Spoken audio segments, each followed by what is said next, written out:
আচ্ছা, তো আমি যেটা বলতে চাচ্ছিলাম যে আসলে আমাদের এই আ যে মাল্টিভার্স আসলে আছে কিনা এবং মনে করেন যে যদি কোনো মহাবিশ্বের যদি মানে সৃষ্টি যদি ধরেও নেই, তাহলে তার পূর্বে কিছু ছিল কিনা এগুলো তো পরের আলোচনা। এখনো আমাদের যে এক্সিস্টিং যে ইউনিভার্স এরই এখনো আমরা পুরোপুরিভাবে আমরা এর একদম মানে একদম আদি পয়েন্ট পর্যন্ত আমরা যেতে পারিনি। বাসবিরি ভাই আমি ভুল বলে থাকলে একটু শুধরায় দিয়েন। যে যতদূর আমরা জানি যে প্লাঙ্ক টাইম এর পূর্বে আসলে সিঙ্গুলারিটি মানেটা কি? যেখানে আমাদের যে ফিজিক্স এর যে ল গুলো যেখানে খাটে না, সেটাই তো সিঙ্গুলারিটি, তাই না? এবং প্লাঙ্ক টাইম এর পূর্বে কি ঘটেছে? সেখানে আসলে কিভাবে সেটা এক্সিস্ট করত? সেটা আসলে কিভাবে ছিল? সেখানে কোন রুলস ফলো করত? আমরা এখনো সেটাই এখনো বের করতে পারিনি। তাহলে তার পূর্বে কি ছিল? কিভাবে মহাবিশ্ব স্টার্ট হয়েছে? সেটা আমরা আসলে কিভাবে আমরা এই ব্যাপারে বলতে পারি? বাসবিরি ভাই, সত্যসাধনী ভাই?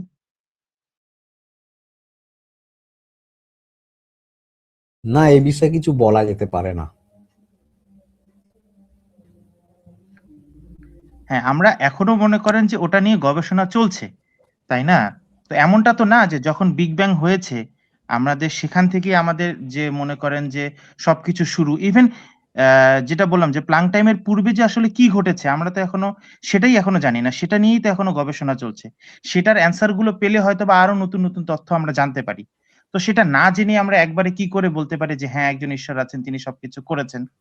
অ্যাবসলিউটলি। আমরা যখন এই এই যে ফ্যালাসির কথা বলি, যে argument from ignorance, god of the gap fallacy. তো আর্গুমেন্ট ফ্রম ইগনোরেন্স যে ফ্যালাসিটা, এটা নিয়ে বহুবার বলেছি যে যখন আহ, আমরা কিছু জানি না, মনে করেন যে আমরা বিগ ব্যাং কি হয়েছে, কিভাবে হয়েছে আমরা জানি না, তখন মুমিন এসা বলে কি যে এই বিগ ব্যাং তো আল্লাহ করছে। তো আপনি যদি এটাকে না মানেন তখন বলবে যে তাইলে আপনি কোন, আপনি কেমনে কেমনে হয়েছে এটা বলেন।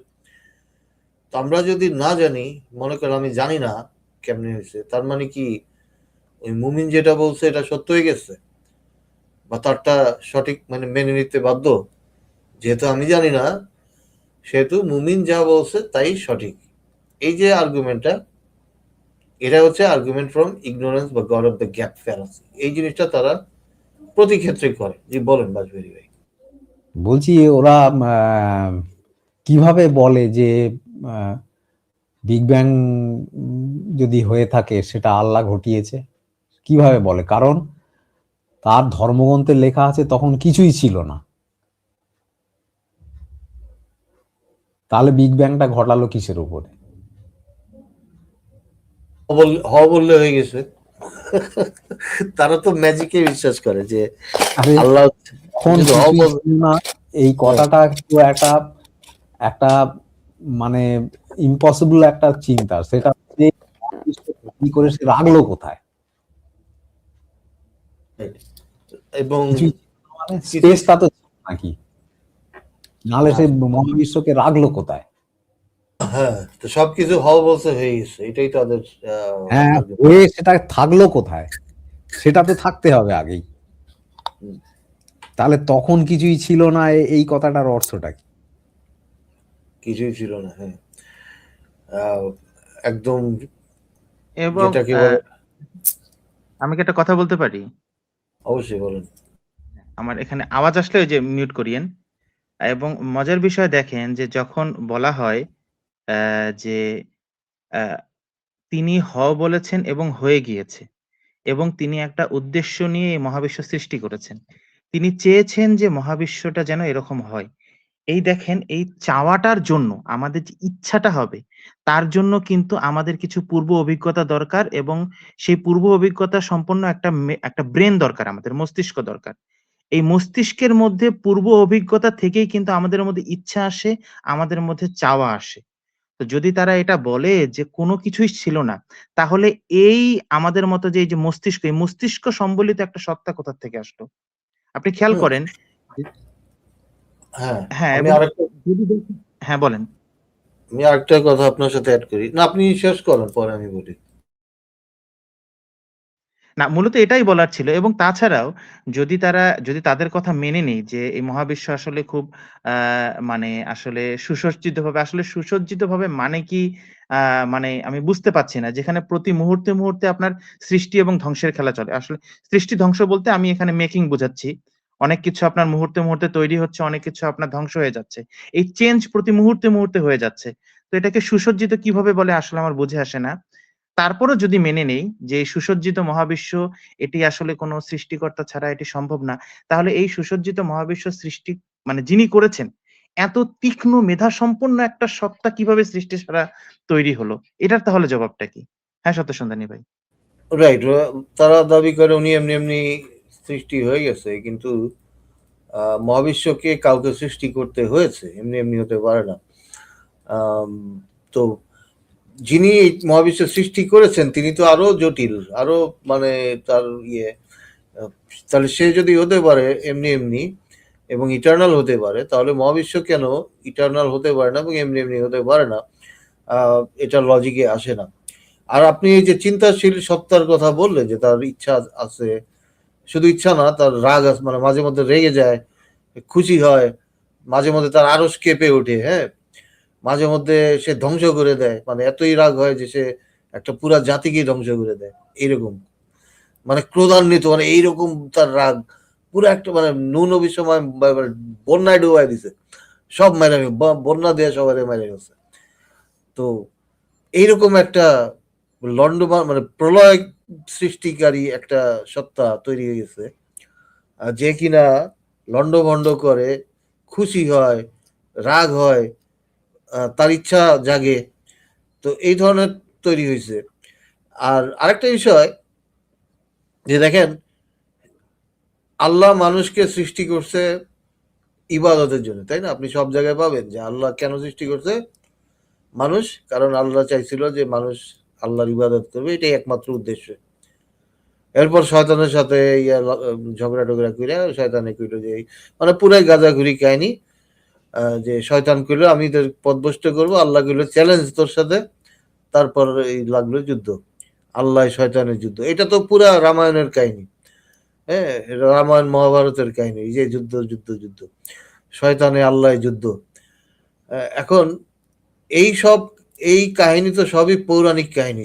এবং আরেকটা বিষয় যে আল্লাহর যদি ইচ্ছা জাগে যে আমি এরকম সৃষ্টি করব, তো তাহলে তো আল্লাহ নিশ্চয়ই, আল্লাহর মধ্যে অভাব সৃষ্টি, সে বোর হয়ে গেছিল, তার করার কিছু নাই, অভাব অভাব ছিল তার, হ্যাঁ, তার কোনো কিছু করার নাই, তাহলে কিছু সৃষ্টি করি, নাহলে কেন, তার কি দরকার ছিল, সে তো সৃষ্টি না করলেও পারতো। তো ইবাদতের জন্য কিছু সৃষ্টি করি, তারপর তো তার মানে বোঝা যাচ্ছে ওই সত্তাটা অভাবগ্রস্ত ছিল, তার তার সে বোর্ড ফিল করতেছিল, বোর্ড ফিল করার পর সে মানুষ টানুষ বানাইছে, শয়তান টয়তান বানাইছে, এইগুলি বানায় টানায়া মানে একটা ভালো একটা কাহিনী তৈরি কর এইগুলি। তো একটু ডিপলি চিন্তা করলেই বোঝা যায় পুরাটাই হলো একটা এবং ভজঘট। হ্যাঁ, আরেকটা মজার বিষয় সরি সন্ধানী ভাই আপনাকে না একটু শিওর, থামানোর জন্য দুঃখিত। না শিওর, বলেন। এবং মজার বিষয় আপনি খেয়াল করেন যে এই যে ইচ্ছা জিনিসটা আসেই কিন্তু অপূর্ণতা অপ্রাপ্তি থেকে। আপনার মাঝে অপ্রাপ্তি থাকলেই ইচ্ছা আসবে। ইচ্ছা মানেটা কি? সেটা নেই আপনার, আপনি তা চান। অপূর্ণতা অপ্রাপ্তি থেকেই কিন্তু ইচ্ছা আসে। তাই কি না? আর তাই যদি হয় তাহলে কি ঈশ্বর কি নিজে কি অপূর্ণ অপ অ আ কি জানি বলে? অতৃপ্ত সত্তা নাকি? জি ভাই। হ্যাঁ, সেটাই আমি বলছিলাম যে তার মধ্যে অভাব ছিল, সে অতৃপ্ত সত্তা, যার কারণে মানুষ সৃষ্টি করতে হয়েছে, মহাবিশ্ব সৃষ্টি করতে হয়েছে, যাতে এখানে কিছু অ্যাক্টিভিটিস হয়, মানুষ তাকে ইবাদত করে, এবং এটাই উদ্দেশ্য তার, যে মানুষ তাকে ডাকবে, মানুষ তাকে স্মরণ করবে, হ্যাঁ, তারপর মানে যে কোনো ধর্মের সৃষ্টিকর্তারই তো উদ্দেশ্য এটা, যে মনে করেন হিন্দুদের যে দেব দেবী আছে, তারাও তো চায় মানুষ গিয়ে একটু ফুল টুল দিয়ে আসুক, মাঝে মধ্যে বলি বলি দিবে, হ্যাঁ, ছাগল থেকে শুরু করে নরবলি, আল্লাহ তো চায় গরু জবাই দিবে। তো এখন এই যে আল্লাহর মধ্যে যে অভাব আছে, তার এই অভাব থেকেই তো ইচ্ছাগুলি হয়েছে। যে এই ধরনের অ্যাক্টিভিটিস মানুষ করবে। তো এটা চিন্তা করলে বোঝা যায় যে কতখানি এই কাহিনীগুলি বেসলেস এবং মানুষ যেহেতু সবসময় একটা অ্যান্সার খুঁজছে যে তাইলে কিভাবে মানুষ আসছে মহাবিশ্বে, পৃথিবীতে, বা মহাবিশ্বে কিভাবে সৃষ্টি হলো, এই যে ডিপ অ্যান্সারগুলি আমরা খুঁজে পাচ্ছি না। এই না জানা বিষয়গুলিকে পূর্ণ করতে ধর্ম সুযোগটা নিচ্ছে। ধর্ম তাদের কাহিনীগুলি প্রচার করে মানুষের সেই কৌতূহল মেটানোর চেষ্টা করছে যে তোমরা এটা মানো, তাহলে পরে এই তোমার তোমার পরকালে এটা হবে ওইটা হবে, বা তোমার হচ্ছে যে আল্লাহ খুশি হবে, এরপর মানে ৭২টা হুর টুর তুমি পাবে। এই যত রকম লোভ এবং ভয় দিয়ে মানুষকে কন্ট্রোল করা, এটাই তো মূল উদ্দেশ্য নাকি? লোভ এবং ভয় দিয়ে। আমি কি এখানে একটা কথা বলতে পারি? অবশ্যই বলেন। আচ্ছা, তো এখানে আরেকটা বিষয় খেয়াল করেন সত্যসন্ধানী ভাই, যে এই যে মানুষের মধ্যে যে এই যে জানার যে ইচ্ছা, জানার আগ্রহ, সেখান থেকে মানুষ অনেক সময় উত্তর বের করার জন্য এই ঐশ্বরিক যে কনসেপ্টটা এটা কিন্তু নিয়ে আসে। পার্সোনালি আমি কিন্তু এই জিনিসটাকে দোষের মনে করি না। যে মানুষ একটা হাইপোথিসিস, একটা কল্পনা, তার একটা চিন্তা কিন্তু আনতেই পারে। আমার আপত্তিটা এই জায়গায় যে সেই চিন্তাতে আপনি কট্টরভাবে স্ট্রিক্ট কেন থাকবেন? কেন সেখান থেকে সামনে আগাবেন না? কেন সেটাকে ক্রস চেক করবেন না, যাচাই করবেন না? আমার আপত্তি এই জায়গায়। আপনি যদি উত্তর পাওয়ার জন্য কোন একটা গড কনসেপ্ট কে নিয়ে আসেন, এইটাতে আমি কিন্তু ভাই দোষের কিছু দেখি না। কারণ গবেষণা এবং নতুনকে জানার চেষ্টা কিন্তু এইভাবেই হয়। এ ব্যাপারে কি বলবেন আপনি? না, ধর্মের সমস্যা তো সেটাই। ধর্ম হচ্ছে তাদের জায়গায় রিজিড থাকে এবং তারা এটা মিথ্যা জেনেও মিথ্যাকে আঁকড়ে ধরে, বিশ্বাস করে। সত্য জানার পরেও তারা মিথ্যাটাকেই বিশ্বাস করবে এবং তারা জানে যে এই কাহিনীগুলি কখনোই সত্য হতে পারে না। চাঁদ কখনোই দ্বিখণ্ডিত হয়নি, গাধার পিঠে করে সাত আসমান পাড়ি দেওয়া যায় না। এইগুলি জানার পরেও, এবং নূহ নবীর মহাপ্লাবন, এই যে কাহিনীগুলি আছে, অথবা যে কোনো মানে হিন্দু ধর্মের যে কাহিনী আছে, রাম রাবণের কাহিনী আছে, এইগুলি মিথ্যা জানার পরেও তারা ওইগুলি বিশ্বাস করবে। এবং কেউ যদি মানে শুধু বিশ্বাস করবে সেটা না, তারা এগুলিকে এনফোর্স করে। কিছু কিছু মানুষ হিংস্র হয়ে যায় আপনি যখন তাদেরকে রিজেক্ট করেন বা তাদের ক্রিটিসাইজ করেন, এবং তখন তারা কি করে, শুধু শুধু যে ইয়ে মানে মানে তারা কঠোরভাবে বিশ্বাস করে সেটা না, তারা আপনার গলায় ছুরি চালিত মানে চাপাতি চালাতে দ্বিধা করবে না, তাই না? তো আপনি চিন্তা করেন যে তাদের মানে কতটা তারা ইনসিকিউর কতটা। যে একটু হলেই মারতে হবে, না হলে গেল, সব গেল। হ্যাঁ, না আপনি দেখছেন দীপুচন্দ্রকে কিভাবে, তাও মিথ্যা একটা ঘটনা নিয়ে দীপুচন্দ্র ওনাকে পুড়িয়ে মারা হলো, মানে নৃশংসভাবে, কতটা জঘন্যভাবে। এই মানুষগুলি শুধু একজন দুইজন না, এখানে হাজার হাজার মানুষ ছিল যারা ভিডিও করেছে, রাস্তা বন্ধ করে টায়ার জ্বালিয়েছে, পুরা ফ্যাক্টরি তারা বন্ধ শাটডাউন করে দিয়েছে। তো কতটা ভয়ঙ্কর এই ধর্ম, চিন্তা করতে পারে। তো এই হিংস্র ধর্ম, এবং তারা কখনোই তারা যুক্তি মানবে না, রিজন মানবে না, তারা ওই অন্ধবিশ্বাসকে আঁকড়ে ধরে থাকতে চায়। কেউ যদি তাদের বিশ্বাসে আঘাত দেয় তখন তারা বলবে যে আমার ইয়েতে মানে অনুভূতিতে আঘাত লেগেছে, এই সেই। আচ্ছা, একজন কমেন্ট করেছে যে খুমেনির আল্লাহর উপর ভরসা নাই, সে জানে আল্লাহ নামে কোন সৃষ্টিকর্তা তাকে বাঁচাতে পারবে না, সেজন্য আমেরিকা ইসরায়েল মিসাইলের ভয় বাংকারে লুকিয়ে আছে। হ্যাঁ ভাই, আল্লাহ যদি বাঁচাইতে পারতো সে তো ওই বাইরে এসে আল্লাহু আকবার বলে চিৎকার দিত, তাই না, হাতে কালো পতাকা নিয়ে। কিন্তু সেটা তো আমরা দেখতে পাচ্ছি না এখন। যেহেতু ইরান আন্ডার অ্যাটাক আছে, ইসরায়েল তাদেরকে আক্রমণ করেছে, কয়দিন পর ডোনাল্ড ট্রাম্পও আক্রমণ করবে। তো সেইখানে আপনার সত্যসন্ধানী ভাই, একই যুক্তিটা কি আপনার ইহুদিদের জিহোবা এবং আমেরিকার গডের ব্যাপারেও প্রযোজ্য না? সেম, হ্যাঁ, তারা তো জানে যে গড বা জিহোবা কিছু করতে পারে, তারা তো আরো আগে জানে। ইহুদিরা সবার আগে জানে, কারণ যত পুরনো ধর্ম তত তাদের যুক্তি বেশি কাজ করে। যেমন হিন্দু ধর্ম তারা তো বিশ্বাস করে, নিজেরাই বলে যে এগুলি ভুয়া। ইহুদিরাও নিজেরাই বলে যে এসব সত্য না, কারণ তো এগুলি অনেক পুরান ধর্ম। হ্যাঁ, এখনকার আধুনিক সমাজে চলে না, অচল। কিন্তু মুসলমানদেরকে কোনো মতে সরানো যাচ্ছে না, তারা তেনা পেঁচিয়ে কারণ মুসলমানরা অতটা শিক্ষিত হতে পারেনি, যুক্তিবাদী হতে পারেনি। এর যার একটা কারণ কারণে কি সন্ধানী ভাই, এর একটা কারণ হলো যে আপনি তো আওয়াজ ইকবালকে সম্ভবত চেনেন। উনি হুম একজন মুলহিদ, একজন মানে এথিস্ট।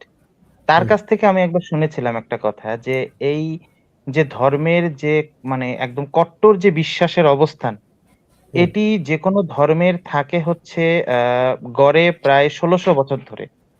হুম তো যার কারণে মানে এই অবস্থানটা মুসলমানদের হয়তো আরো ২০০ বছর থাকবে, ২০০ বছর পর এটা একেবারে বিলুপ্ত, একদম বিলুপ্ত হয়ে যাবে। হুম কি মনে করেন? হ্যাঁ, হ্যাঁ, এখন তো আরো আরো রেট, মানে মনে করেন যে এক্সপোনেনশিয়ালি এটা বৃদ্ধি পাচ্ছে, কারণ যত সময় যাচ্ছে এক্সপোনেনশিয়ালি মানুষের ব্রেন কাজ করতেছে, তাহলে আরো দ্রুত ওটা বিলুপ্ত হবে। আপনি তার বলছেন উপর ২০০ আপনি বছর। দেখেন যে তার উপর দেখেন যে কি পরিমাণ আপনার এক্স মুসলিমের সংখ্যা দিন দিন বাড়ছে, একদম হুড় করে একদম। একদম, হ্যাঁ। কিন্তু মানে আরব দেশ আপনি দেখেন, কুয়েত, তারপর এমিরেট, তারপর আপনার ওইসব জায়গা কতটা মডার্ন, কতটা আধুনিক হয়ে গেছে। হ্যাঁ, সৌদি আরব, তারা এখন নাইট ক্লাব চালায়, তারা এখন ডিস্কো, ইয়ে, হ্যাঁ, তারপর বার টার চালাচ্ছে। অথচ বাংলাদেশের মুসলমানরা এখনো ওই আগের মতো, মানে সে বাংলাদেশ, আফগানিস্তান, পাকিস্তান এইসব দেশের মুসলমানগুলি পিছিয়ে গেছে। ঠিক আছে, তারা সব দিক দিয়ে পিছিয়ে গেছে। তো এটা হচ্ছে শিক্ষা সভ্যতার একটা রিলেশন আছে। যত আপনি আধুনিক হবেন, তত এই ধর্ম টর্ম আপনার কাছ থেকে বাদ পড়ে যাবে। মুখে আল্লাহ বললেও তারা হাতে মদ নিয়ে ইয়ে মানে সবকিছুই করতেছে, কিন্তু তারা তো অ্যাকচুয়ালি ইসলাম পালন করে না। জি বলেন। আসলে তো ভাই, বিষয়টা কি আবার এরকম নয় যে দেখেন, একটু আগে যেরকম বললেন যে ইসরায়েলিরা বা ইহুদিরা তাদের ব্যাপারে আসলে তারা টের পেয়ে গিয়েছে, তারা বুঝে গিয়েছে, হিন্দুরা বুঝে গিয়েছে, খ্রিস্টানরা বুঝে গিয়েছে। তো কোনোভাবে এমনটা নয় তো যে আরবরা, যেহেতু আরব থেকে এসেছে ইসলামটা, আরবরাও কোনোভাবে এটা বুঝে গিয়েছে? মোহাম্মদ বিন সালমান বুঝে গিয়েছে এটা। হ্যাঁ, তারা তো জানেই, তারা তো ভালো মতোই জানে, নাহলে কেন তারা আমেরিকার ইয়ে হয়ে যায়, আমেরিকার ফলোয়ার হয়ে যায়, তাই না? তারা তো জানে যে ক্ষমতা হচ্ছে ওইখানে, আল্লাহ দিয়ে কিছু হবে না, সে বুঝে। কিন্তু এই এই দেশগুলি যে আফগানিস্তান, পাকিস্তান, এবং ইরান, এই দেশগুলি পিছিয়ে আছে, এরা এখনো আল্লাহ আল্লাহ করতেছে। তো বেশিরভাগ মুসলমানই। ইরানেও হয়ে যেত যদি হ্যাঁ, আন্দোলনটা সফল হলে না, ইরানেও হ্যাঁ, আবার মানে আসতো, কিন্তু যাই হোক আন্দোলনটা ব্যর্থ হয়ে গেল। দেখা যাক হ্যাঁ। কি হয় ভবিষ্যতে। না, যদি খোমেনি মারা পড়ে এবার, তাহলে তো উল্টে যাবে আর কি। ইরানের মধ্যেও প্রচুর এথিস্ট আছে। ইরানের জনসংখ্যার আমার মানে প্রচুর মানে এথিস্ট তারা ওখানে আছে, এবং তারা প্রতিনিয়ত তারা এইগুলি করে, জিনিসগুলি তারা আউটস্পোকেন, মানে জিনিসগুলি নিয়ে আলাপও করে যে ধর্ম কেন ভুয়া। অনেক আপনি দেখবেন, ভিডিও দেখবেন ইউটিউবে, যে রিচার্ড ডকিন্সের ওরা যখন পাবলিশ করছে গড ডিলিউশন, এবং ওইটা হচ্ছে যে ইরানিদের জন্য ট্রান্সলেট করে ওই বইটা ছাড়ছে, প্রচুর বই তারা কিনছে, এবং সেই বই পড়ে অনেকে এথিস্ট হয়ে গেছে। সেটা তখনও আমি বইটা পড়ি নাই, আমি যখন ওই গড ডিলিউশন বই নিয়ে আমি রিসার্চ করতেছিলাম, তো তখন দেখলাম যে ইরানিয়ান কিছু আসছে, বলছে আমরা পড়ছি, এবং এই বই পড়ে অনেকেই এথিস্ট হয়ে গেছি। এরপরে আমি পড়লাম বইটা আর কি। তো তার আগেই আমি দেখলাম যে হ্যাঁ, ইরানিয়ানদের মধ্যে তারা অনেকেই বেরিয়ে আসতেছে এবং তারা হচ্ছে যে এটা প্রকাশ করে দিচ্ছে। কিন্তু বাংলাদেশে কিন্তু এখনো আপনি পারবেন না যে আপনি ভিডিওতে এসে বলবেন যে আমি এথিস্ট হয়ে গেছি, আপনি খুঁজে বের করবেন। সাফা কবির, তারপরে যে মুশাররফ করিম, এদের বাড়িঘর ভাঙচুর করছে। হ্যাঁ, খালি বলছিল যে মেয়েরা যেমন খুশি পোশাক, মানে পোশাকের স্বাধীনতা আছে এটা বলছিল, এটা বলাতে তার বাড়িঘর ভেঙে ফেলছে মুসলমানরা গিয়ে। আর সাফা কবির, সে বলছিল যে আমি পরকালে বিশ্বাস করি না। এইটাতে তাকে যে কি পরিমাণ গালি খাইতে হয়েছে, শুনতে হয়েছে, এবং তার দেখবেন যে পরে সে ক্ষমা চাইছে। হ্যাঁ, তো বাংলাদেশে এখনো মানুষ ওপেনলি বলতে পারতেছে না যে আমি এথিস্ট। তারা ওপেনলি এটা বললে তাদের হয়তো ধরে নিয়ে জবাই টবাই করে পুড়ায় ফেলবে বা গণপিটুনি দিয়ে মেরে ফেলবে, এরকমই অবস্থা হবে। তো আমি আমার একটা কথা বলি, জানি না আপনি একমত হবেন কিনা। আমি ব্যক্তিগতভাবে কিন্তু পাকিস্তানকে সমর্থন করি না, আচ্ছা, কিন্তু এই যখন পাকিস্তান এবং তালেবানের মধ্যে যখন যুদ্ধ হচ্ছে, এই ফার্স্ট টাইম মনে হয় আমার মনটা চায় তালেবান হারুক, পাকিস্তান জিতুক। আপনি কি বলেন? হ্যাঁ হতে পারে। না, এটা তো ভাই আজব লাগলো যে পাকিস্তান আফগানিস্তান কেন যুদ্ধ বেঁধে গেল, এটার কারণ কি? হ্যাঁ, হঠাৎ করে সন্ধানী ভাই, একটা কথা বলি, হ্যাঁ, সন্ধানী ভাই, হ্যাঁ, পাকিস্তান তো মনে করেন যে সেখানে তো প্রচুর পরিমাণে কট্টরবাদী আছে, কিন্তু তারপরও নামে হ্যাঁ। মাত্র হলেও সেখানে একটা রিপাবলিক আছে, যদিও সেখানে সামরিক শাসন, সামরিক প্রভাব অনেক বেশি। না, কিন্তু তারা তো ইসলামিক, আফগানিস্তান তালেবান, তারা তো কিন্তু পাকিস্তানকে আফগানিস্তানের, সন্ধানী ভাই, হুম, আফগানিস্তানের যে তালেবান, এরা একেবারে কট্টরপন্থী থেকেও কট্টরপন্থী, একেবারে নাজেহাল অবস্থা সেখানে। হ্যাঁ, হ্যাঁ, হ্যাঁ, এবং তাদের এখানে তো অশিক্ষিত মূর্খের সংখ্যা বেশি, যার কারণে তারা পুরা কট্টরপন্থী এবং ওই ওই চাপাতি, তলোয়ার এগুলি নিয়ে বাইরে হবে। তো এখন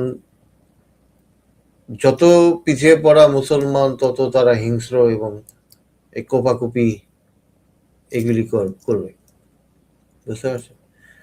তবে ইরান উঠতে পারে, এর আরো একটা কারণ কি, যে হুম, ইরানের যে আপনার যে সভ্যতা সংস্কৃতি, সেটা যে ইসলামের মাধ্যমে এসেছে এমন না, তাদের কিন্তু পারস্য সভ্যতা অনেক পুরাতন।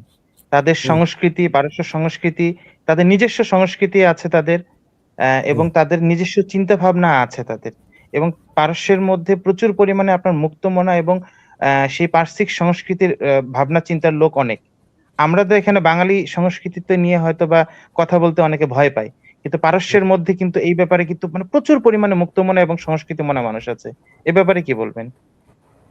হ্যাঁ, আহ, এইটা তো আহ, শিক্ষার প্রভাব, সভ্যতার প্রভাব এবং সমাজ কতটা অ্যাকসেপ্ট করে, আমার মনে হয় সেটার উপর ডিপেন্ড করে যে কতটা মুক্তমনা। আর মেইন কথা হচ্ছে যে আমরা আমাদের সমাজে যে জিনিসটা চেষ্টা করছি যে বাক স্বাধীনতা, মানুষ তার মত প্রকাশের স্বাধীনতা অ্যাটলিস্ট থাকবে। তো যে দেশ যত সভ্য, তারা তো এই বাক স্বাধীনতা, মত প্রকাশের স্বাধীনতার উপরে গুরুত্ব দেয়, এবং যে দেশ যত অশিক্ষিত অসভ্য, তারা ভিন্ন মত সহ্য করতে পারে না, কট্টরপন্থী হয়।